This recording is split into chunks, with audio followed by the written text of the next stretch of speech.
Kerala High Court on Friday, 10th day of July 2020, in Mustafa versus Sub-Inspector of Police, has held that granting of trial for concurrency depends on facts and circumstances of each case, and the benefit under Section 427 of the Code can be claimed only before the court trying the subsequent offences. Justice K. Haripal has also held that direction to run concurrently can be given only in appropriate cases by the court imposing subsequent sentence of imprisonment. The appellate court dealing with subsequent conviction also can exercise the jurisdiction. In appropriate cases, such a benefit can be given by the High Court also in exercise of its inherent jurisdiction under Section 482 of the Code. To put it other words, seeking such a relief from the court dealing with first conviction is totally out of place. Section 427 clause 1 of the code reads thus: sentence on offender already sentenced for another offence.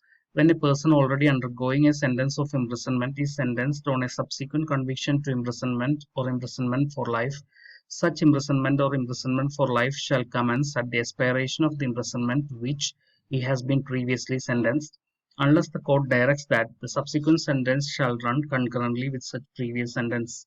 In order to attract the application of Section 427 of the Code, the following conditions have to be satisfied.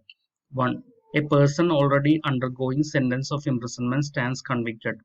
2. While undergoing such sentence, such a person is subsequently convicted and awarded the sentence of imprisonment, including imprisonment for life. 3. Such imprisonment of rigorous imprisonment for life shall commence at the expiration of the imprisonment to which he has been previously sentenced, and 4. The court directs that subsequent sentence shall run concurrently with such previous sentence. In other words, in order to attract Section 427 Clause 1 of the Code, when a person already undergoing the sentence of imprisonment is sentenced on a subsequent conviction to imprisonment or imprisonment for life, then the second sentence shall commence at the expiration of the imprisonment to which he has been previously sentenced, unless the court directs that a subsequent sentence shall run concurrently with such previous sentence. It is certain from a host of authorities that the sentencing court has the discretion to direct concurrency.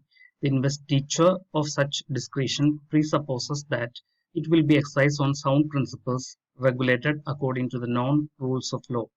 Any casual direction made regarding concurrency often go against the express provisions of the statute. It is also tried that the benefit under Section 427 of the Code can be conferred only by the court dealing with the subsequent case. It has also been held that the basic rule of thumb over the years has been the so-called single transaction rule for concurrent sentences. The Honorable Supreme Court in Muhammad Akhtar Hussain alias Ibrahim Ahmad Bhatti versus Assistant Collector of Customs Prevention Ahmedabad, AR 1988 SC 2143, held that Section 427 of the Code relates to administration of criminal justice and provides procedure for sentencing. The sentencing court is therefore required to consider and make an appropriate order as to how the sentence passed in subsequent case is to run. That means whether the sentences shall run concurrently or consecutively can be decided only by the court deciding the later case and not the former.